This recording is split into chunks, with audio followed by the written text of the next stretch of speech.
Looks like we are good. Okay, here we are. Season fucking finale of The Penguin. Pretty incredible. We have a lot of thoughts. We're going to break it down scene by scene. We're the Winter Hill Warriors. I'm Chetty Britt, joined by Damon. Yo. And goddamn, man, I'm pretty speechless. Any thoughts before we go into this and just start breaking it down scene by scene? What is this episode called, do you know? This is the one. It's got like a longer title toward the end. While Damon pulls that up, I'll just quickly summarize with we ended off episode 7 with Sofia basically having all of the cards. She ends up taking Francis as hostage. She has now destroyed Oz's drop factory operation by sending a bomb in there, and they've now captured Oz. I think the guy who actually captured him at the end was the I forget his name, but the detective that was the drophead that Sofia got on her payroll, and he's the one who brought Oz in after the explosion. Sal Maroni is dead. Oz and him got into a battle, and Maroni had a heart attack. So that's kind of where we're at. We don't know where Vic is at, but Oz is captured, and that's where we start off. So yeah, Damon, did you get the episode name? Yeah, episode 8, A Great or Little Thing, which I Interesting. think maybe it just seems like this is the type of finale episode where a ton of tiny details that made themselves aware earlier in the season sort of pop up and smack you in the face without even realizing it. But I think they 100% stuck the landing here and unveiled just exactly how twisted the character of Oz turned out to be. Yes, yes, yes. They didn't the producers say that by the end of the season we were gonna fucking hate Oz. There's like It was right. either a producer or it might have been Colin Farrell in an interview just about like how like the goal is to get you to root for him, but like at the same time, like be aware. But this episode, there's no turning back now. There's no turning back. In fact, I got my flask out right now. Got to get a little bit of buzz while we're doing this shit. All right, let's get into it. We open up this episode and it's like it's Frances having sort of a flashback, but the flashback is induced by her with Julian Rush. So Rush basically was the psychiatrist that Sophia met at Arkham, and this is kind of flashes back to a little bit before Sophia blew up Crown Point, right? Like they had just captured Francis, and Rush is basically putting her into like a therapy session, and he's finding out all the details of Oz's childhood, and we're getting a clear picture of what actually happened from her perspective after Oz murdered his brothers. So we see that it's like now been a few days or weeks after what's his name, Benny and Jack and Benny. So those were Oz's brothers. They are now confirmed dead. Everyone knows. So we see like a really distressed Sophia wake or not Sophia, Frances wake up. This is a flashback, and she wakes up, and there's actually this brief scene where we see like a younger version of her in the mirror, and she's the younger version of Frances is pretty fucking hot. Anyways, so Francis goes to the door, and we see none other than Rex Calabrese. He pulls up, and he just checks on her, and he's like, "Look, sorry about obviously your boys dying, and you haven't really been coming out much. So I just wanted to check on you. Obviously, she's under a lot of stress. She's in distress." And not Francis. Rex is like, "Look, I'll pay for the funeral." And Francis is like, "Yeah, fuck a funeral. I don't want to have a funeral and have people feeling sorry for me." And she, the topic of Oz gets broached, and Rex says, "Look, Oz has been coming around my store a lot lately, and he says that you won't really talk to him and you won't look him in the eye." And Frances, being the mom that she is, she knows that Oz is the one responsible for all of this. She says, "Look, he's always been needy, but I accepted it, and I know that he killed my boys." Like we kind of went back on it last episode, Damon, where he definitely did murder his brothers, but it wasn't like he planned it out at first. He just lost his temper and then just kind of did it and didn't seem to care afterwards. So either way, Frances says she had found a flashlight in Oz's coat, so she knew that they would always go down to the trolley tunnels, and they would play there. So she knows that Oz was with them. Otherwise, he wouldn't have had his flashlight. And apparently, the cops had ended up finding Jack and Benny. They drowned, and they had to pry the doors open to the little sewer tunnel in order to reach them. So, what's it called? Francis knows that Oz definitely locked him in there. So she pieces it all together, tells Rex, and Rex is like, look, he's like, his response is kind of crazy, right? She says, I got the devil in my house, Rex. And Rex is kind of just like, look, I mean, we could use guys like that. We could control him. He's like, but it's not about money, right? Like money's not really the way to control them. We can try to be a father figure, except Oz doesn't really care about his dad. He just cares about his mom. So, but I can control him if you let me control him because he'll do anything for you.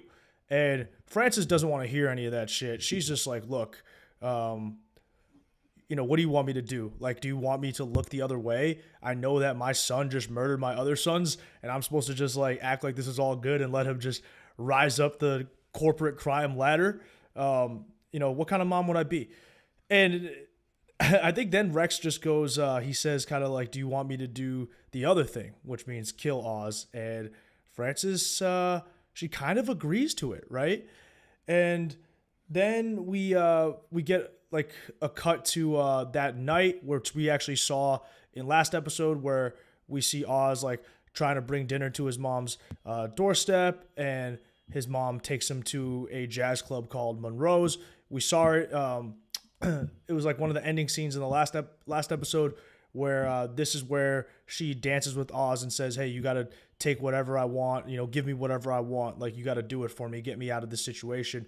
But at this point, this is before they have their little dance, and Frances is just looking at her boy, just being like, wow, this guy's a fucking monster. And Rex is there at Monroe's, and the plan is for Oz to ride home with Rex, right? So that's basically where Rex would kill Oz. But this time we kind of see the conversation between Frances and Oz, and in the middle of that conversation, she almost comes back to the present day, like present moment, but Julian calms her down and keeps her kind of in this flashback zone. And basically, the whole conversation is just Oz like vowing to make money for Frances, right, Damon? Like just saying, yeah, I'll just do whatever whatever you want, I got it. And that's kind of it. So I'm gonna pause there. Yeah, there's this funny push and pull with their relationship. Like you mentioned when she's venting to Rex in the opening scene about, I gave him as much love as I could, but now after what he's done, I can't. So this is where she starts to pull back from him. But then as soon as Oz lays it on and he starts talking about how he's going to give her this, he's going to do that, he loves her so much, she can tell that he loves her. She's just not willing to fully commit to loving him, if that makes sense. Yes, yes, yes. And whenever she sees this avenue to leave her life and she sees this kid who like really cares for her, she can't help but soften up a little bit, which is what we see towards the end of that scene at Monroe's. I just like how they structured this whole sequence because from last episode, we know that she's beginning the light therapy with Rush. We also know that she has severe dementia. So her memory is almost like it teleports, but it doesn't know where it's going to pick up. So she almost took us too far last episode and then filled in the blanks at the beginning of this one. And I really like how they used his light therapy as like a plot device for triggering these flashbacks without it being too corny or too forced. So that's been a pretty nice touch here. I think that Oz's main, like, he is showing off his inner sociopath, especially with the comments on his brothers. Like, like I'm gonna make up for them being gone, but like he knows damn well why they're gone. He also instantly spots Rex when they're there. He sees him before anybody and is like, oh boy, like it's Rex over there, which that just shows you who he wants to be. And like the whole creating a father figure thing from Rex's mindset seems kind of evil, but I think that is what a lot of gangs do when they try to lure in young guys to join the ranks like that. So I thought that was actually pretty accurate. And in this episode, I think they flash a little more stuff from The Wire than I've seen the entire season in terms of like the two sides, everything that goes into it, all the leadership struggles in that whole deal. Mm-hmm. Yeah, I like that. It does relate a lot to The Wire. We won't say anything because we don't want to spoil it for people if they Yeah. haven't seen The Wire. But yeah, that's a good fucking call. Um, okay, so now we kind of get the whole backstory of Francis's side after the tragic murder of her two sons. So then we cut to like this is present moment right after the explosions have gone off, or the explosion has gone off in Crown Point. We know that Sofia caused it, so it's fucking pandemonium. And we actually see, okay, Vic this entire time has gotten the rest of the gang. So he's got the Sullivans, he's got Link, and they're returning back to Crown Point. Presumably getting ready for war, right? So Oz had thought that Sofia was just going to deliver Francis on his doorstep, so they're probably trying to make it in time for this meeting, and they're just going to have a big firefight. Except none of that shit went down because Sofia was up one step ahead, and Vic pulls up to see Crown Point in shambles. Like, you just got to imagine so many people are fucking dead at this point. But the what's it called? The rest of the gangs are like, all right, there's nothing we can really do for Oz. If an explosion has gone down in the tunnels or underground, like he's definitely dead. Let's just leave. So Vic yells at all of them and calls them cowards. And the only one who seems to kind of have a little bit of sympathy for Vic is Link. And Link is just like, yo, you got to be careful. You can't talk to people like that. But they dip on Vic. Who's the one who hits him? Is it the leader of the Sullivans who hits him, or? I think he's the one that comes up to him. Yeah, but doesn't Link hit? Yeah, Link's Link okay. hits him, and then Yes, Link hits him. Yeah, Link punches him, and he's like, "Yo, you can't talk shit to us like that." But he also has a little bit of sympathy for him. He's just like, "Look, you like if you speak to us like that, we gotta do something, right? Don't say anything else." And then they all just leave. So they just leave Vic alone. Vic still runs over to try to save Oz. God damn it! This makes what Oz ends up doing so much worse. But we'll get to that point. Fuck. So then Vic pulls up, and then for some reason Zeke is still alive. So I'm guessing that Zeke wasn't in the tunnels, or maybe he's like one of the few people that survived down there. But yeah, that's probably what happens, right? Like Zeke just survives down there because he tells Vic like, look, they took Oz. Sophia's the one who blew everything up. So now Vic knows the deal, and it's not great news for him. I'm gonna pause there before we cut to the craziest. I don't know if this is the craziest scene in the episode, but it definitely is something that just like sets up how ruthless Oz is. But yeah, what were your thoughts on Vic pulling up? I really liked how the camera angle opens up with almost like a second person point of view over his shoulder, just seeing what's gone down with Crown Point. Because Vic is a character, right? We are heavily grounded in him being a Crown Point native who's trying to improve where he lives, who's tired of being disrespected, who's tired of his neighborhood getting overlooked at all points. So this is only going to add insult to injury for him. So you can see why he would be so upset there. Like, Vic, this is my neighborhood. Look at it, when he's trying to sway some opinions.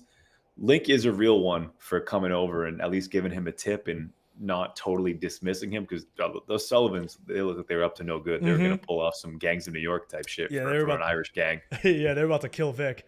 Yeah, but they did a nice job portraying it as an absolute disaster zone, similar to how they did when the flood breaks out in Batman. Like, it's just pure bedlam and chaos in there. Yes.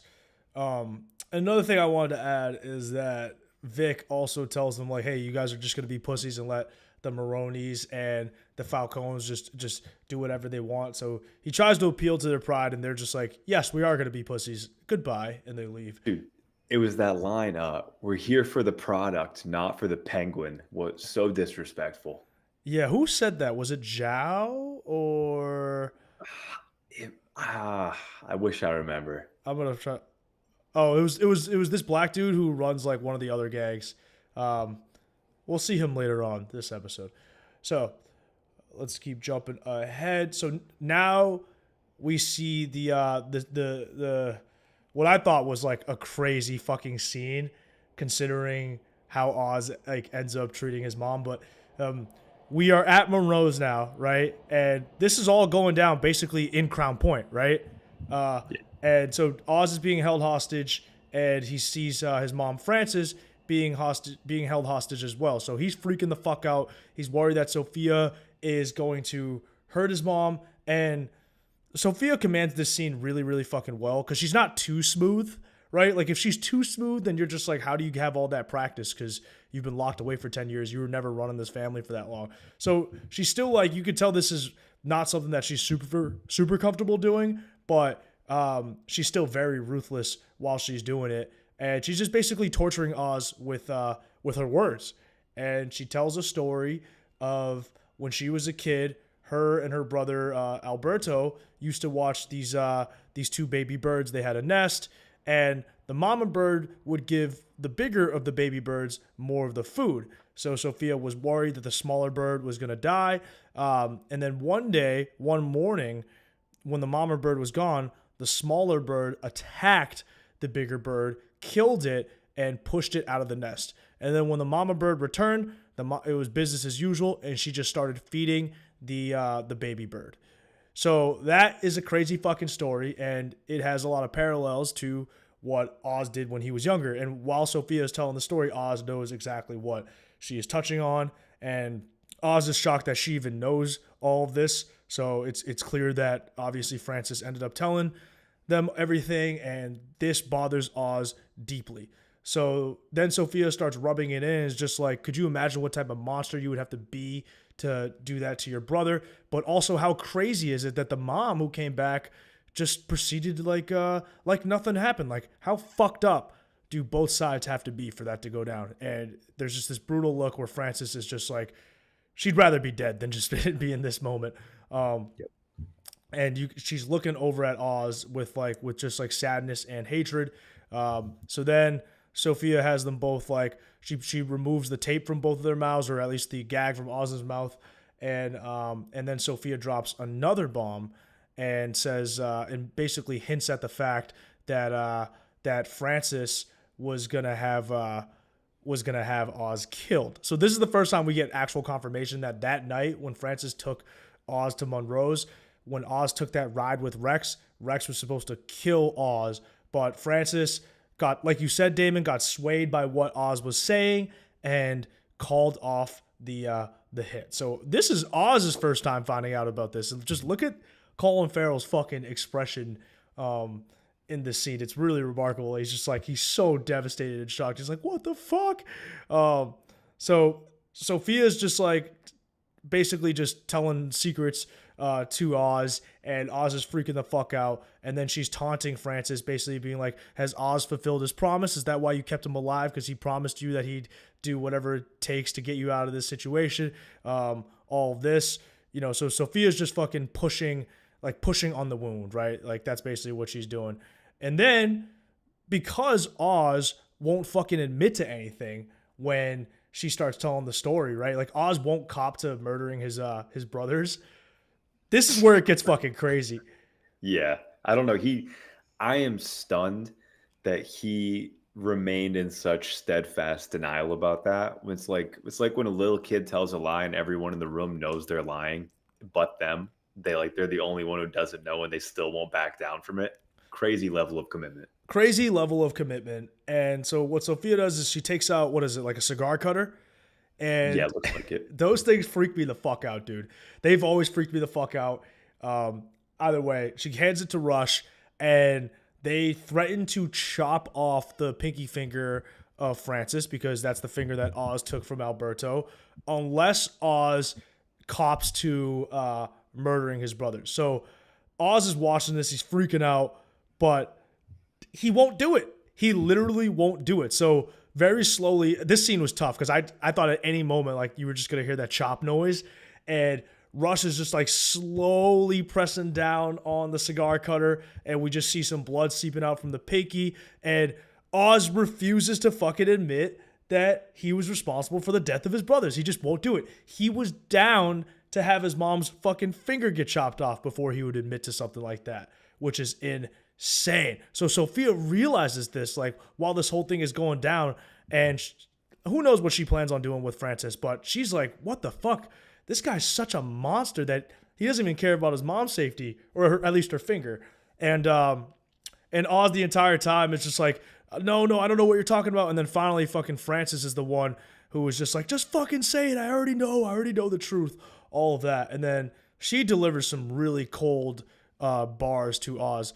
I think these are the last words that she speaks to him, right? Yeah. Yeah. She goes, I always knew you were a monster. I know what you did to Jack and Benny. I fucking hate you. And the look on Oz's face when she accuses him immediately turns into this like, I'm playing it right now, Damon, for the chat, but it turns into this fucking snarl. Like his face and his like lip just curls up. The second his mom accuses him of murdering his brothers, it just turns into a snarl, and he's like, "You're getting things confused," and it's your brain disease. And Frances is very coherent at this point. She's like, I fucking hate you. I hate you. I hate you for what you did. And I've never stopped hating you. So that must crush Oz. But either way, Rush removes the cigar cutter. Francis's finger is still intact, but pretty damaged. And Francis is like, you would have let them cut off my finger just to keep that fucking lie. And that pisses Frances off, and she's like, my son is such a fucking monster. She already knew that, but like, this is even worse. And then even Sophia is just like, you don't care about your mom. Like, you're a piece of shit. Like, no one who cares about their mom will let that happen. And there's no way you feel any emotion. You don't feel anything. And then this part was pretty emotional, where Frances is like, Oz, I had enough love to give all three of my boys, and you just like, you took my other boys from me. There was no reason for that. And that's like fucked up, because all we saw from the initial flashbacks was that she was a pretty good mom to the three boys. It was only after Oz fucking murdered his brothers that she kind of went off the deep end. Anyways, so then what's it called? Frances starts walking over to Oz, and she looks him dead in the eye. Is just like, you're a disappointment and a waste of space. And then she says, I should have let Rex kill you when I had the chance. And then she breaks a bottle and stabs Oz in the gut. So she's trying to kill Oz at this point, but and she calls Oz the devil. But then she has a fucking vision, right? Like her brain disease kicks in, and then she has a vision of her dead sons, Jack and Benny. She sees Oz from when he was a kid, and she starts walking over to the visions. And then does she like kind of slip or something? Yeah, I think so. She just slips and falls and hits her head. And then at that moment, Oz is able to actually break free from the duct tape. This was such a poor job by Sofia. Sofia had everything in the bag. At this point, her win percentage was like 98, and just a shoddy tape job. Oz breaks free, and then it's a fight, and Sofia doesn't have a ton of guards there, and the guard that she has, the detective outside, is like too busy doing drops, so he's not paying attention. So Oz still has his gun on him. I'm surprised they didn't take, or no, does Oz have his gun on him, or does he maybe takes the other guard's gun? No. I think he gets the gun from the guard. Okay, he gets the gun from the guard, so he's able to fight off that guard, kills him with a nice stab, and then gets the gun, shoots some of the other guards, kills them. Sofia escapes with Rush, and then, or actually no, Sofia ends up getting pulled to safety with Rush. They're taking cover, and then Sofia's firing back at Oz. And Oz is a strong motherfucker, man. He picks up his mom, who's like unconscious right now, and is able to get out of there and fires back. So this was a fucking crazy scene. And then we see the scene right as Oz is coming out. The detective who's addicted to drops just gets a bullet right through his fucking head, which I loved how this was done. And Oz gets the fuck up out of there. I think, yeah. So Oz hops in a car and he is able to escape Crown Point. I'm gonna pause there for thoughts. Yeah, I think when it boils down to this scene, I'm just seeing patterns here. I'm seeing the same things that Oz has been up to all season long coming back to roost. Not wanting to admit when he's full of shit. That's a classic Oz trait. If we can kind of nail that one, get that on the head. The relationship between he and his mom has driven most of the season in one way or another, if you think about it, because Oz's backstory is so closely tied to it. The bird metaphor was almost a little too on the nose because, like, with the penguin namesake, the bird, like it felt on the nose, but it was effective. Oz just has to face his worst traits here. He's a liar. He's a double crosser. And I think Sophia trying to force him to face the music and confess his darkest sin in front of the only person he really loves was the type of justice that she's been looking for. It started off last episode where Sophia, it just became super apparent that she has a fundamental issue with the way that Oz operates, in the way that he conducts himself. And she was going to be the one to sort of illustrate that justice that he really hasn't gotten from anybody. I think they just have a bizarre relationship, right? Like it's very Oedipal. I mean, Freud would be rolling over in his grave, taking a look at what's going on between Oz and his mom. Just it's an intense therapy session. I wasn't expecting Sophia to connect to the way that her own dad screwed her over, to how Oz is hurting his mother in the present.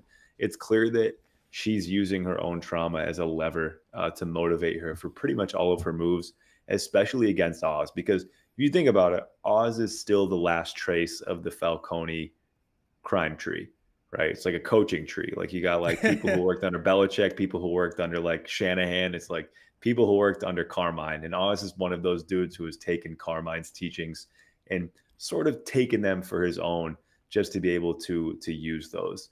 I thought the coldest line of the episode for me from Oz's mom was the "I never stopped hating you." Like, holy shit. Yeah. Uh, she didn't have to go that hard, but I guess she did.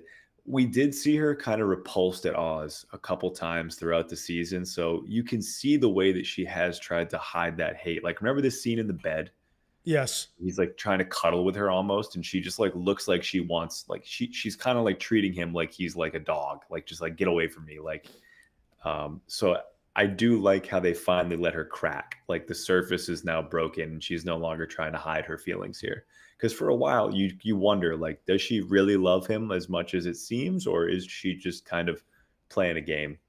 It's it is crazy how throughout most of the season, like I was calling her Liv Soprano, and that's how they made it seem like. And then you end up finding out that no, like Oz was the monster the entire time, right? We were led, like this was good writing, but we were led the entire time to believe that Oz is this way because his mom made him this way. But that's actually not the case at all. Oz was just this way naturally. He actually had a pretty good mom, and he's the true monster, and she's the one terrified of him. It's fucking Yeah. insane.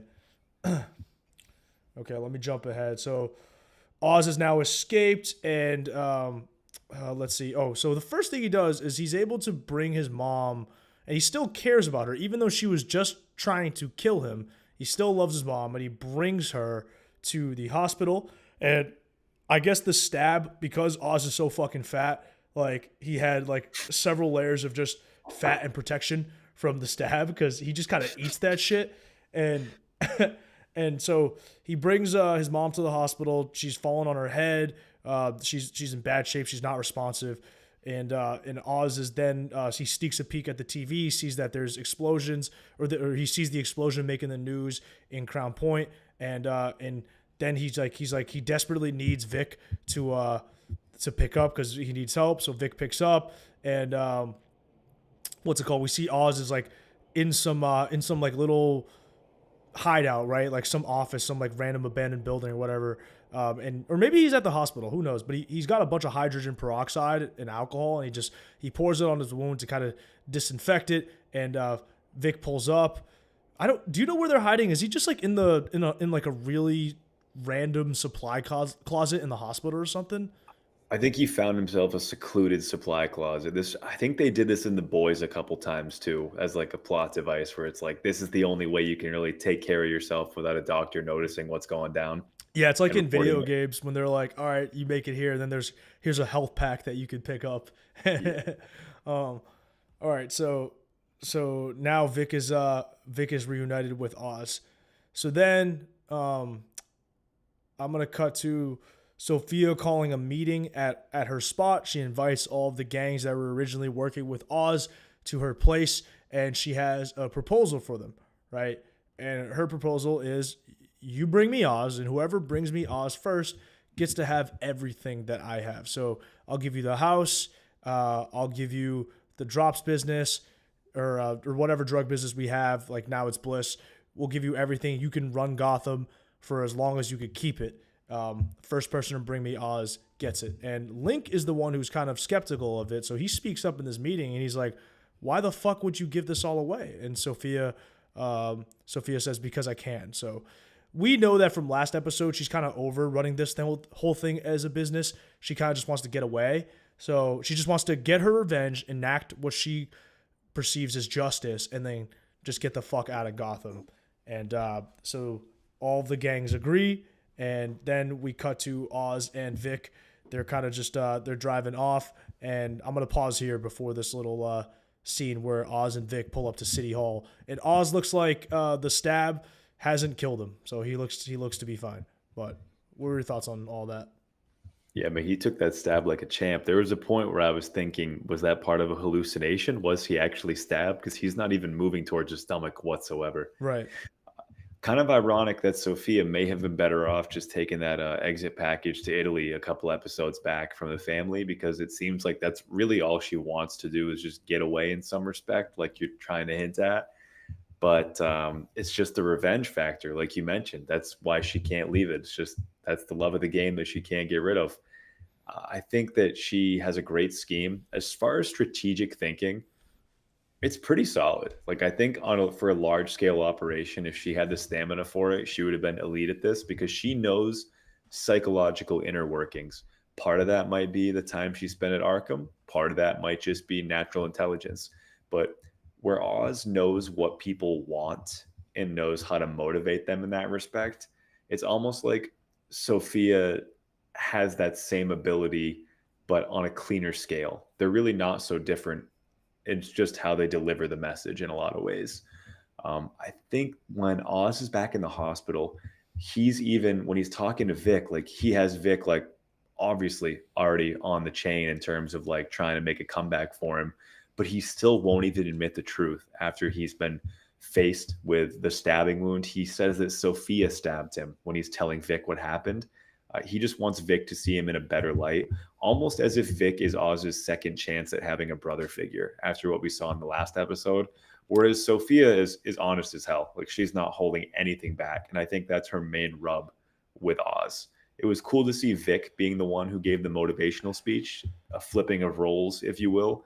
And Oz is his only choice is to envision this as the last chance to deliver for his mom, because other than that, like he's got nothing pushing him now because time's running out. Yeah, that's a good call. Good on you for mentioning the part where Vic does give him the motivational speech, because Oz at that point feels pretty defeated. He's kind of just in survival mode. So Yeah, he hits him with that Al Pacino any given Sunday. Yeah, he's like, "Are you gonna fucking crawl on your fingernails, scratch for that fucking itch?" All right, so they pull up to City Hall, and Oz has Vic wait outside. We don't know what Oz's plan is, but he's cooking something up. As we have mentioned many times when we've been breaking down the show, Oz is the master at like reading the defense once the ball has been snapped and it's chaos. So Oz heads into City Hall, and at this time, Vic gets a call from Link, and Link just straight up says, "Look, where are you?" And he's like, "Sophia told us that whoever grabs Oz first gets to have." Or at least he just says, "Look, Sophia put a bounty on Oz's head, and we got to do something about this, so tell me where you're at." So this is a tough position to put Vic in, because he's got to like make the right call. Does he trust Link? Does he not trust Link? Because if it's high upside, right? Like high risk, high reward. If Link is down to help them, then Link can really help them get out of this situation, because you have the triads by your side, and you probably need Link to get out of this situation. You need his muscle. But if Link is there to fuck you over, you're cooked. So Vic has to make this decision. He can't wait for Oz or wait to consult with Oz, because Oz is now in City Hall, and he's got to make this decision in a split second and trust that it's the right one. Inside City Hall, we see that Oz has actually called for a quick meeting with Councilman Hady, and basically he kind of tells Hady, "Look, I know everything. Like I can set you up for a lot of political clout, because right now City Hall has this explosion that just happened in Crown Point, but I know who did it. It's Sophia Moroni, or technically Sophia Moroni, but aka Sofia Gigante."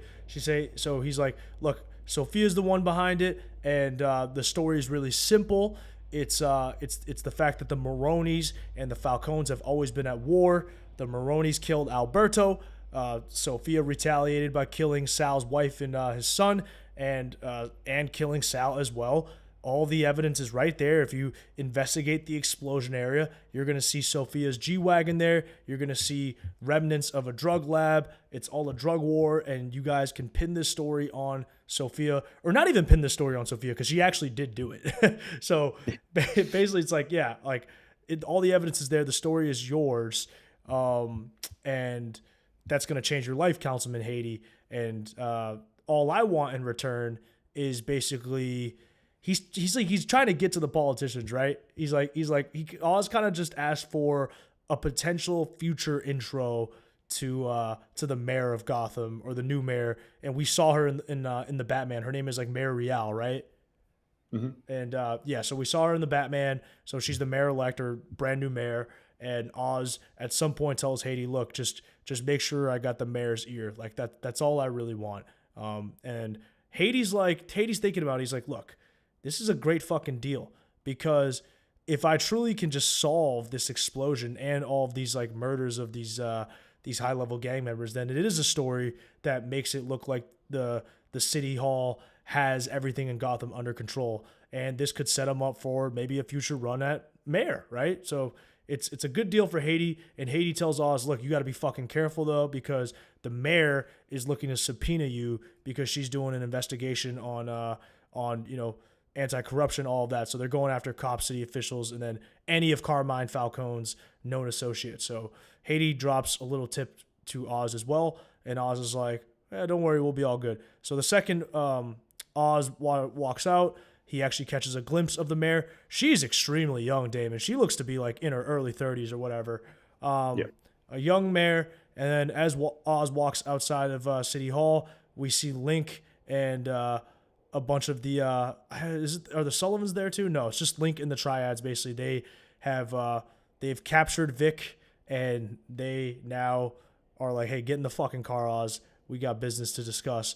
And then Sofia gets a call while she's getting ready to burn the house down. She gets a call from Fen Zhao, who is the leader of the Triads, saying that, "Look, we have Oz. Do you want us to bring him to the house?" And she says, "Nope. Just meet me at this at Goodwin International. It's like a private airport, right? So Hangar 5 is where they'll meet." And then she lights the entire house on fire, and she's dancing the entire time while she's doing it. This is like very symbolic for her to just get rid of a place that holds a lot of trauma for her. It's the place where her mom was murdered.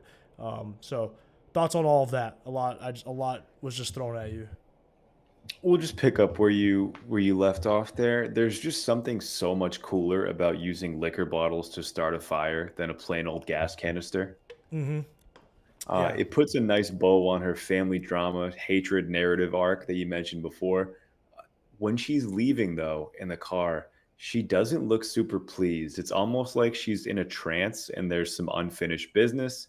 The unfinished business, of course, is Oz, right? What he does, maneuvering with Representative Billy Walsh over here, Councilman Hady, was it was a masterclass in compiling so many white lies in a row that it sounds okay, but in reality, it's just full of holes.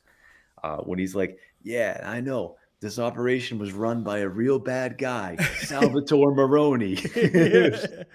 And then he just comes out like a classic snitch answer and says, "I usually try and stay out of these kinds of things." Like, okay, man, sure, okay. This is classic Oz being creative on the spot. He has Haiti read from the start, which is why this lands. Remember, his superpower is basically knowing what people want, knowing what people are trying to be into. So he's the hell of a networker and a hell of a deal maker as a result. That's his bread and butter. Interestingly enough, I just did some like light Googling on this before because it seemed like there had to be something more here. There was an episode back in the 60s Batman days where the Penguin actually runs for mayor. So him being embedded within politics is nothing new. And I, for one, am looking forward to a spinoff where Oz just tries to ascend the ladder of a political party in DC, just tries to work lobbyists all day and all night. Yeah, fucking working for Clean like, as a whistle, pal. yeah, he's working for like big food. Yeah. So yeah, no, that's a good call on like the natural arc of Oz eventually getting into politics, right? Because politics is kind of where you can genuinely help the people, but you can also pretend to help the people, right? And you can Yes. be in a place where, remember when Oz was talking about Rex Calabrese, he was like, man, he was helping the people, like everybody liked him. Oz Was just, he? Was he? it's like, yeah, was he? Oz just wants to be liked, and he wants to feel important, and he wants to feel like the people are dependent on him. Yes. Well, okay, so now let's cut to the actual meeting.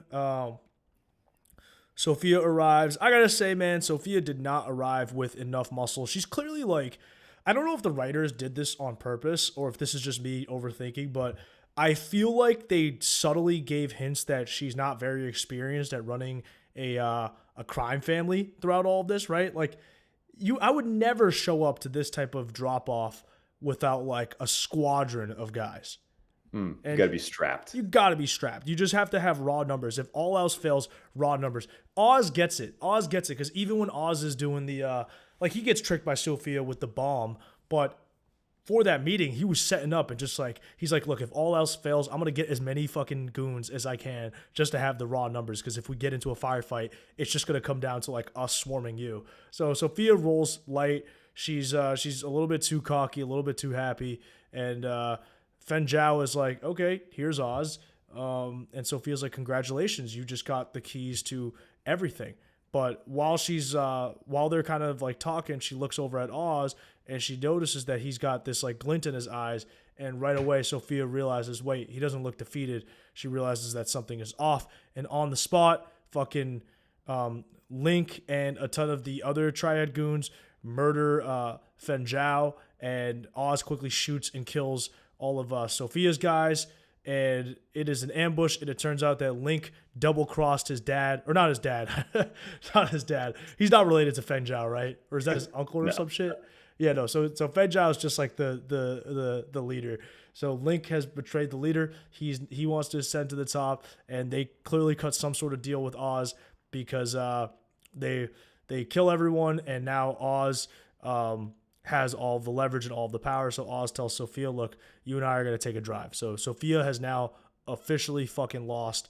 And on the drive, Sophia just feels defeated the entire time. She's just like, okay, whatever. I lost. It is what it is. And they kind of, Oz goes off on this speech, right? Of Sophia not understanding that, like, the reason why I was able to get everyone to work for me, right? Or I think actually Sophia asks and says, what did you tell Link to get him to turn on Fen Zhao? And Oz's whole thing is, look at all these guys, these number twos. They're tired of being overlooked, not recognized, and they just want a real shot. So basically, Oz, Link, Vic, they were able to get all of the number twos of all the respective gangs to basically betray their leaders. So we see this montage where it's happening with the Sullivans and all of the rest of the gangs. This dude I was talking about earlier, the black dude who's leading the other gang, just gets shot in the back by his number two.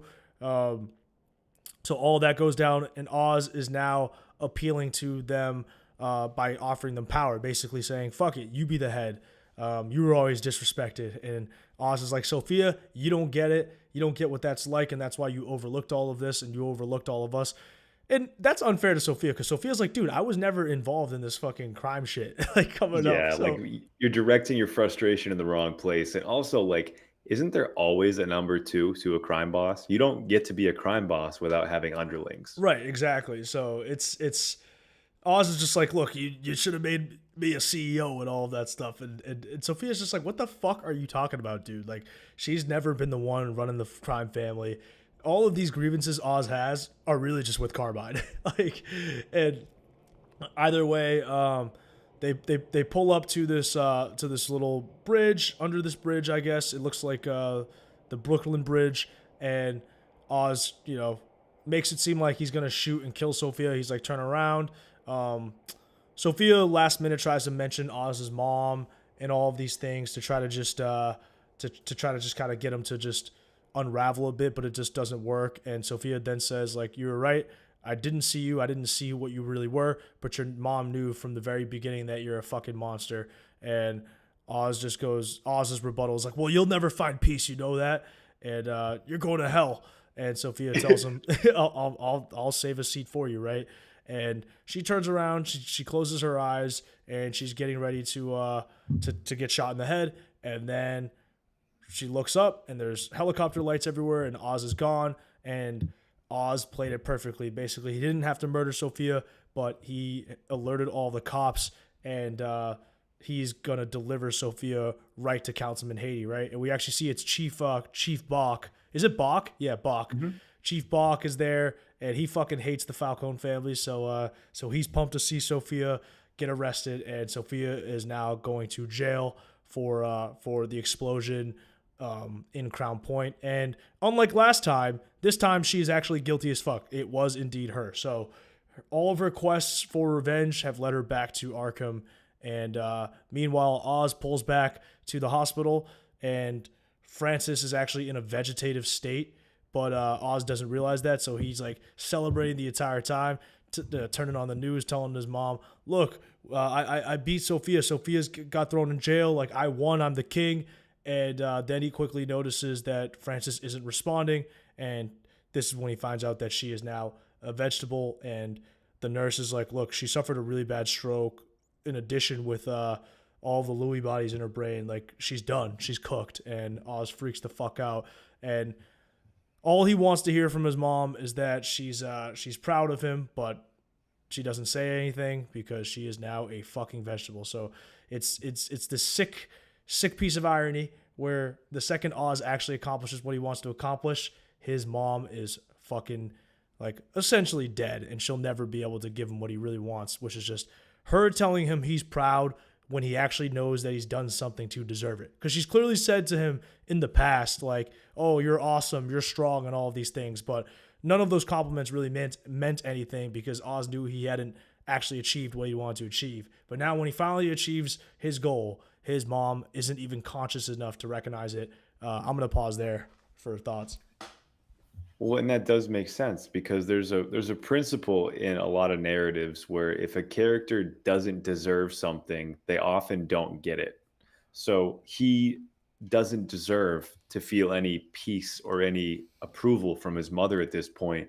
Even if you look back at the victory lap that he starts off with Sophia, like, it's just poor form.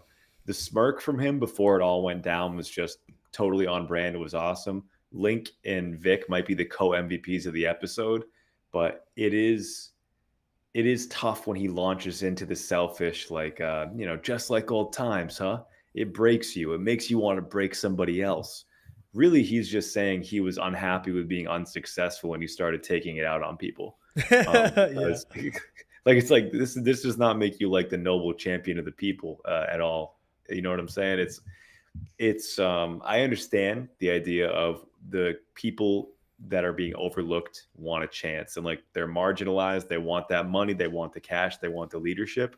But this is not your ideal representative, because he has done some terrible things to get to where he is. And I think Sophia clocks him dead on when he goes on this rant, and she just replies with, "Oh, that's what you need to believe. Like, how's your mom? Has she told you she loves you yet?" That was crazy. Yeah. Um, because she has had him read since day one. The only thing that she did wrong was, like you said, she's not experienced in the actual criminal boss game in terms of like the meetup decorum and all that stuff. So she just overlooked some minor details when it came to the nuts and bolts of how to run a drop off correctly. It wasn't like she didn't already have him clocked from day one. But impeccable setup by Oz at the end, the lighting, the dialogue, the cops fading in. This is where I got a lot of Wire vibes from this episode. Yes. When he's back at the hospital, what you mentioned before, yes, it was poetic. And Colin Farrell delivers a masterclass during this scene. The amount of humanity he brings to character, as like despicable as Oz at this point, is truly stunning. And I hope that there are some awards in the future for him. I mean, it sounds like it's kind of hard to take these roles seriously at certain moments because of the sheer, like he's got a ton of makeup on. Oz is basically a caricature of a bunch of gangster stereotypes from like flicks in the past, but this is so well done. This exceeded my wildest expectations of what he was able to do here. It actually, when his mom won't give him the recommend, or when his mom won't give him the recognition, It's a little reminiscent of when he wanted Sal to know that he was the one who killed him, and he wanted to Yes. put the bullet in Sal, but he never got the chance and looked truly disappointed after. And he's just like saying some truly pathetic stuff like, I'm the king. Like, don't do this to me. Like, don't do this to me, dude. Your mom is. What do you mean, don't do this to me? She had a stroke. Tell me I did good. Like, this is there's some sad stuff in here, but unfortunately it is not even close to the worst shit that Oz does in the episode. Right. And it is crazy too, because even on his initial flashback, we see that his mom, before he had murdered his brothers, his mom like loved the shit out of him, you know? Was Yep. more than happy to have him as a son. She was proud of him. And like he's just like it's just all in his head, man. All right. Now it brings us to the scene, right? This was the scene. I think you had got like you were 5 minutes ahead of me, so you had texted me what the fuck, and then I was like, I had texted you back. I was like, yo, I'm watching Oz and Vic on the bench right now, and then 2 minutes later, I was like, what the fuck? So Oz and Vic are sitting on the bench, and I don't know if Oz planned this or if he just decided in the middle of the conversation to do this, but basically they're just Oz is like, yeah, do you think my mom, forgives me and all that stuff, and Vic is giving him pretty good counsel, and Oz is just like, yeah, I can't stop thinking about my brothers. I wish they had the chance, which is so just psychotic because he's the one who eliminated his brothers. And Vic is like, yeah, I think about my family too. It really sucks, and that's genuine from Vic. So Oz tells Vic to drink the rest of the booze, and then as he's so Vic then almost calls Oz like a father figure, but he says he's family, and he thanks Oz for taking him in, and this is tough because then Oz goes, "Fuck Vic, I'm glad that we met. You see me at the lowest. This shit with my mom." I gotta say, upon rewatching this right now, when he put his arm around Vic, that Mm. like didn't seem that genuine. Because he pulls him real close. Yeah, he pulls him real close, and so Oz is like, yeah, yeah, and then but I can't bring you with me this time, and then he, I mean, that's the thing about family. It drives you, it makes you weak, and he fucking chokes Vic to death, and this is such a brutal scene. Fuck, man, and basically the reason why he kills Vic is because he can't like he realizes, right, that once his mom calls him a monster, that he truly is a monster, and he now knows that like if he has anyone around that he kind of cares about, or maybe cares about him, I don't know if it's like him being afraid that they're a weak spot, or him ultimately not wanting to get too close and then admit to that person that, yes, I killed my brothers, right? I don't know what it is that drives him to kill Vic. If you have because I don't think it was just about loose ends. It was about something deeper than that. Because Vic had played his role, and Oz just fucking kills him in dead blood, in cold blood, and just leaves him there on the street. And then we see, and he takes his wallet and takes his cash, and then throws his ID in the fucking river. Just insanity, man. Yeah, what did you think about that? Why'd you think Oz killed Vic?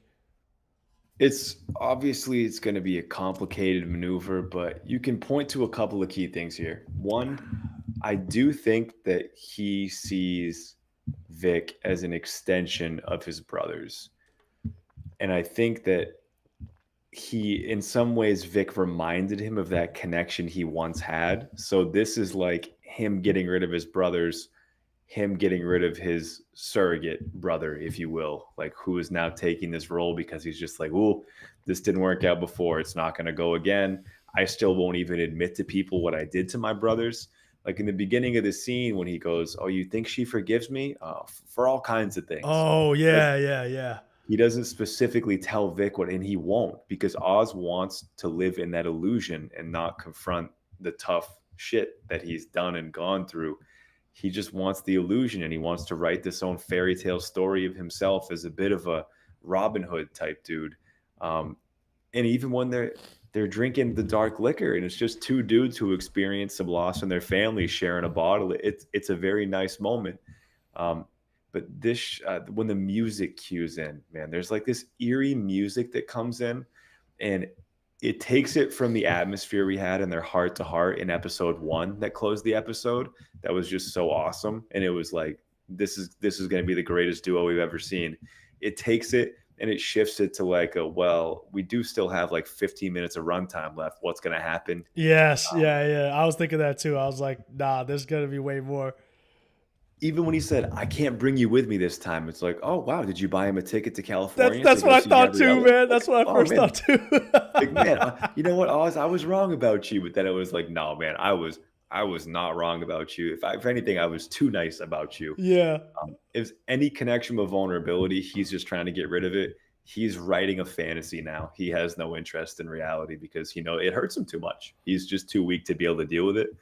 Um, I You could pour one out for Vic, man. I really thought that he made it through the finish line until that arm came around and the music cued in, and then it was yeah. If you've ever seen The Wire, the worst death in The Wire is widely known as like one of the worst deaths in all the gangster genres like put together Yeah. for TV shows. This, I think, might top that death for me. Really? You think this tops that death? I think that the death in The Wire you can rationalize just a pinch, even though it was horrible, even It's a though it was loose so end. sad. Yes, it was a loose end. This is like, dude, if you just told Vic to never tell anybody about you, if you just told Vic to go to Cali, like he would have your back forever. Yeah. There's no risk here. There's no risk whatsoever. Right. You could have just given Vic a bag and then just been like, go start a life in California, kid. Hmm. Yeah. There's also a death in The Sopranos that has some similarities, but isn't like we talked about this before the stream. Like this death is still way more purposeless, right? Like there's literally no reason for him to kill Vic. No. Okay, so yeah, that scene was fucked up, and like you said, Colin Farrell said, "Look at this fucking expression. I can't believe he was able to be this expressive while having like 40 pounds of makeup on his face. It's crazy what he was able to do." But yeah, he said that we were gonna hate Oz, and now we have no choice but to hate Oz. Let's keep jumping forward. So now we cut to Arkham real quick, and Sofia is back, and at least she has Rush. Rush is now working at Arkham again, and this is good because Rush will be, probably the vehicle if she's ever going to get out again. It'll be important to have Rush. So Rush comes in, and Sophia is just looking completely disinterested and defeated. But he's like, "Look, I brought you some letters. There's some rants, poems, some marriage proposals, but there's this one letter from someone named Selina Kyle, which we know is Catwoman, right? Played by the beautiful Zoe Kravitz, and Selina Kyle has told Russ that she is Sophia's half sister. So this piques Sophia's interest, and we don't know what's in the letter, but Sophia reads the letter, and I think that this is the same theme song or the theme music that plays in the Batman when Selina Kyle is with Bruce on like the rooftop or whatever. She's basically just like, "You're really hot, like let's get out of here." And Bruce is like, "Nah, like I gotta stay here, like fight crime." Married to the game. Yeah. That's like basically the conversation. And then so I'm gonna pause here if you wanna comment on that before we talk to the final scene. I think it's a nice turnaround because we pull up and she is despondent and defeated, looking like she's at the end of her rope here. But then the Catwoman, this is quite a link up because it would feed the rumors that we've heard that Sophia is going to pop up in the next Batman movie. And Sophia's whole deal is that she's essentially had to cut off all loose ends of her family and sort of turn them away. And because she's simply going to distance herself from the people who harmed her so much, this is a chance at reconciliation. If it's like her half sister, this could be family that's not, maniacally trying to send you away to Arkham or something. It could be a fresh start. And giving Catwoman's specific skill set, I could definitely picture a world in which she conspires with Rush to break her out of Arkham. Yes. And at this point now, there's going to be no way she gets released from Arkham on just like, oh, she's innocent, because she's not innocent. So I also do like the point you brought up of Catwoman being Sophia's only known family right now that doesn't hate her, right? Because we can't count Gia. Right, yeah, because Gia still hates her because she killed Gia's parents, and Catwoman or Selina Kyle hates Carmine. So this they do have something in common. They could start being sisters. So then we see our man fucking Oz has now upgraded from a purple Maz, right? He's a little bit higher status now. He's upgraded, I think, to a purple Rolls. Is it a Bentley? No, Rolls Royce. Yeah. He gets the purple Rolls, and he has now bought a penthouse. And he pulls up to the penthouse, and he's actually transported his mom there. So his mom now is hooked up still to like the hospital fucking reclining bed and all of that. But she finally has her view of the city. How fucking darkly ironic, where she has this view in a vegetable state, and Oz is like, "Look, I got everything for you. Are you feeling better?" And it's everything that you ever wanted. This guy is so fucking delusional. And we see as there's like a close up of his mom Frances. We see that she's actually shedding a single tear, and Oz reads that tear as like, "Oh yeah, she's proud of me now." He knows the truth, right? Or maybe he doesn't. He's so fucking delusional that maybe he really thinks that that's a tear of joy. But we know as the crowd that it's a tear of just her being like, "God, my son's such a monster. Like, what a fucked up life I have." And then he walks downstairs in the penthouse, and he's greeted by Eve. And Eve is now there to kind of play Oz's mom, because Oz is like, tell me you love me, Ma. Tell me you're proud of me. I did it, Ma. So Oz is pretending like Eve is his fucking mom, and we do have an Oedipus complex right here. And yeah, and they kind of dance the night away, and that is the season. So thoughts on all of that, man? Man, there's so many layers here. He did give her the top floor of the penthouse. That is what he promised. So he delivers on one level, but Eve being dressed up just like his mom was some crazy Freudian shit. Yeah, Tell me you love me. Like, whoa. This she's he's just doing really weird stuff. That, just to put it lightly here. We know that this means he is going to come into the fold in the next Batman movie, though. So I am excited to see how he ties into the universe. The bat signal at the end was Chef's kiss, just a real nice touch to end things off with, and we get a view of what Gotham is going to look like as a whole moving into that movie. So I'm so impressed with how the season turned out, and to be honest with you, I think that it's required viewing. I know they're going to probably do some stuff within the movie with explaining stuff that's going to make it easier for people to jump in. But I truly think to appreciate the next Batman movie, like you need to get on this if you haven't seen this yet. yeah. This was an awesome season of television. I'm with you. I love how they played into the lore and just how they filmed it and everything. And now they've just made the Penguin, because like you and I didn't read the comics, right? And we're not like super deep into the Batman shows and stuff. So as casual fans, to be honest, I never gave a fuck about the Penguin, right? As the most casual Batman fan ever, it's just I know about the Joker, and then I know about Catwoman because she's hot, and then Robin because it's like, he's like You Joseph. got to know about You Robin. gotta know about Robin. Joseph. It was supposed to be Joseph Gordon-Levitt. They teased that shit, and then they never did it. And then we all know about Bane, right? Played by Tom Hardy. So, like, we just kind of know the movie lore. And the Penguin has never been a villain that's I feel like that I've taken seriously as a casual. And now they just dropped 8 fucking episodes of basically the Penguin's like origin story, and it's so good. Also, just because Colin Farrell's so fucking good, they just made this season so good. Yeah, they did a good job of bridging the gap of like the Danny DeVito Penguin was this caricature of like a short little gangster running around like with a gun doing crazy shit, where the Gotham TV show version of the Penguin was a little more.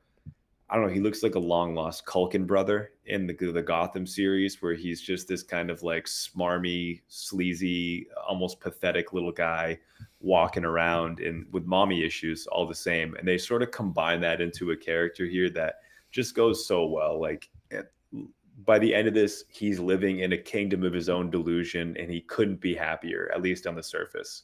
And I think the levels that we got to know this guy at were unheard of for a villain that's not admirable whatsoever. Like people tell you about villains that they like, where it's like Heath Ledger Joker. It's like, oh yeah, no shit. Like one of the coolest villains ever, has some of the best one-liners. Like Heath Ledger was that guy. Like he was an incredible actor, and the makeup, everything was on point. He's also kind of a morally gray area, and like he likes chaos, not really good or evil, but chaos. And people will tell you they like Killmonger and Black Panther. It's like, oh yeah, you mean Michael B. Jordan like being basically like the hero of the story if you look at it in the lens of like he's just trying to save like where he came from, or he's just trying to save like certain artifacts and all this deal and trying to take back what should have been partially his. Like there are arguments you can make for them where it's like, okay, here's my angle. With this dude, there is zero angle, but we still liked him for most of the season. Yeah, and like I was wondering, the penthouse that he pulls up in, is this like abandoned, or is it just like It kind looked of in like an older penthouse that's kind of like not the nicest? Because the letters on the building, then I don't know what it spells. It's La Chiron. I don't even know what yeah, it is. it looks like he rebuilt La Chiron. part of it to like be like his. Like it looks like a rebuilt abandoned loft. Right, and it looks like he might be the only one living there. Yeah. Because when it zooms out with them dancing, we kind of see like some of the railings are broken on the outside. So I'm like, wait, is this fucking abandoned? Either way, yeah, good breakdown on just kind of how this penguin like differs from the depictions in other shows. I'm pumped. I wish we were getting the Batman next season, but or next year, but we'll have to wait. And that does it for this season, man. We're doing Dune Prophecy next. I think that drops this upcoming Thursday, right? So Yes. Thursday, yeah. So we'll try to stream that Thursday. Appreciate everyone for tapping in. Damon, any final thoughts? You keep hanging in with us guys because we got some cool stuff coming up. It's going to be a nice end to the year. Absolutely. All right. Appreciate everyone for watching. We'll catch you later. Later.